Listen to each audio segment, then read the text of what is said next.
السلام علیکم ورحمۃ اللہ وبرکاتہ۔ الحمد للہ نحمده ونستعینه ونستغفره ونؤمن به ونتوکل علیہ ونعوذ باللہ من شرور انفسنا ومن سیئات اعمالنا من يهده الله فلا مضل له ومن يضلله فلا هادي له وأشهد أن لا إله إلا الله وحده لا شريك له وأشهد أن محمدًا عبده ورسوله صلى الله عليه وعلى آله وأصحابه وبارك وسلم تسليمًا كثيرًا كثيرًا. أما بعد فأعوذ بالله من الشيطان الرجيم. بسم الله الرحمن الرحيم. فقد قال النبي صلى الله عليه وسلم أو كما قال عليه الصلاة والسلام: نعمتان مبغون فيهما كثير من الناس الصحة والفراغ. محترم مہمانان عظام، اساتذہ اکرام اور فقہ و بزم، یوں تو دارالعلوم دیوبند کے سماع علمی پر نہ جانے کتنے شمس و قمر طلوع ہوئے، نجوم و کواکب، تاروں اور سیاروں نے جنم لیا. ان میں سے ہر ایک اپنی مثال، آپ اور اپنی ہستی میں ایک انجمن تھا. وہ تمام کے تمام اپنے دائرے کار میں جد و جہد سے کام لیتے رہے، ترقی کرتے گئے اور دنیا سے یہ کہتے گئے کہ میں اپنے فن کی بلندی سے کام لے لوں گا، میں اپنے فن کی بلندی سے کام لے لوں گا، مجھے مقام نہ دو خود مقام لے لوں گا.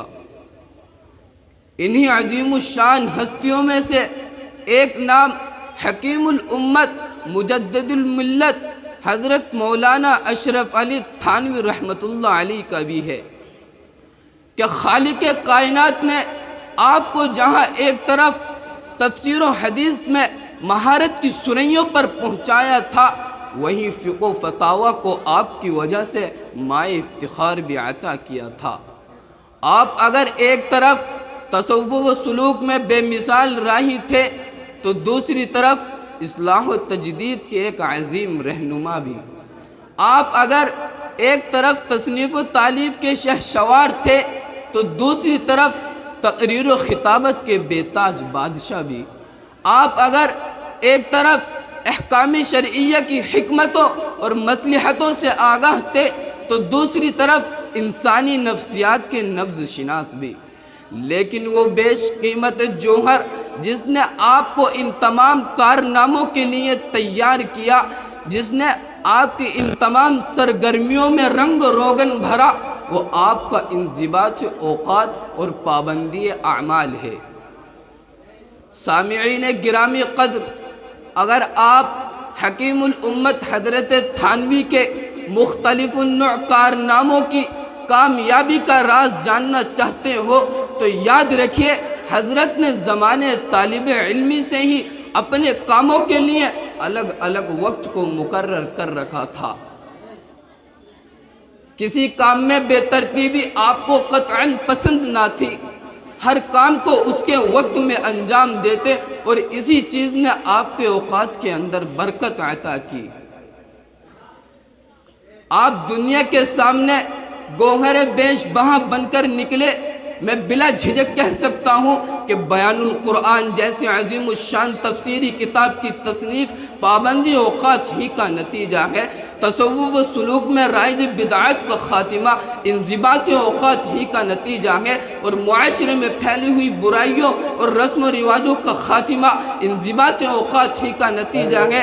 سالکین راہ طریقت اور متبعین شریعت کے لیے ملفوظات و مکتوبات کا وجود انضباط اوقات ہی کا نتیجہ ہے، اور روشن ستاروں کی طرح چمکتے ہوئے غیر معمولی تعداد میں خلفاء کا وجود انضباط اوقات ہی کا نتیجہ ہے. سامعین گرامی قدر، اگر آپ حکیم الامت حضرت تھانوی کے یہاں ان کے انضباط اوقات کی اہمیت کا اندازہ لگانا چاہتے ہو تو اٹھائیے متاع وقت کاروان علم، صفحہ 250 پر لکھا ہے۔ آپ کے دور طالب علمی کا یہ ایک عجیب معمول لکھا ہے کہ دوران طالب علمی میں جب آپ کے پاس آپ کے اعزاء و اقارب کے خطوط آتے تو آپ ان کو ایک گڑھے میں ڈال دیتے۔ سالانہ امتحان سے فراغت کے بعد ان خطوط کو پڑھتے اور جب ان پر عمل در آمد کرتے اور کوئی آپ کی طرف سے جواب نہ دینے کی شکایت کرتا تو آپ فرماتے میں کتابیں پڑھنے گیا تھا اور وہاں کتابیں ہی پڑھتا رہا، خطوط پڑھنا میرا موضوع نہیں تھا، اس لیے سالانہ امتحان دینے کے بعد خطوط پڑھے اور اب حاضر خدمت ہوا ہوں۔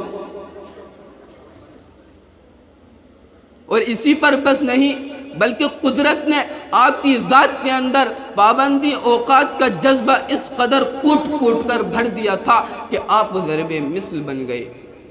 آپ فرمایا کرتے جو کام ضروری ہے پہلے اس کو کرنا چاہیے، جی لگے یا نہ لگے۔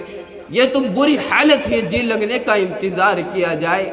آپ کے سوانح نگار خواجہ عزیز الحسن اپنی کتاب اشرف السوانح صفحہ 30 پر لکھتے ہیں کہ آپ کی بہت ہی نمایاں خصوصیت آپ وقت ضائع نہیں فرماتے۔ آپ کا انضباط اوقات نہایت حیرت انگیز ہے۔ آپ کا انضباط اوقات اس قدر مشہور تھا کہ آپ کے استاد حضرت شیخ الہند رحمۃ اللہ علیہ آپ کے یہاں تشریف لاتے ہیں، راحت کے سارے ضروری انتظام فرمانے کے بعد جب تصنیف کا وقت آتا ہے تو آپ حضرت سے ادباً عرض کرتے ہیں کہ حضرت اس وقت میں کچھ لکھا کرتا ہوں، اگر آپ کی اجازت ہو تو تھوڑی دیر لکھنے کے بعد حاضر ہو جاؤں گا۔ حضرت شیخ الہند رحمۃ اللہ علیہ جیسا بے مثالی مربی نہایت ہی خوش دلی کے ساتھ یہ جواب دیتا ہے کہ ضرور لکھو، میری وجہ سے اپنا حرج ہرگز نہ کرو۔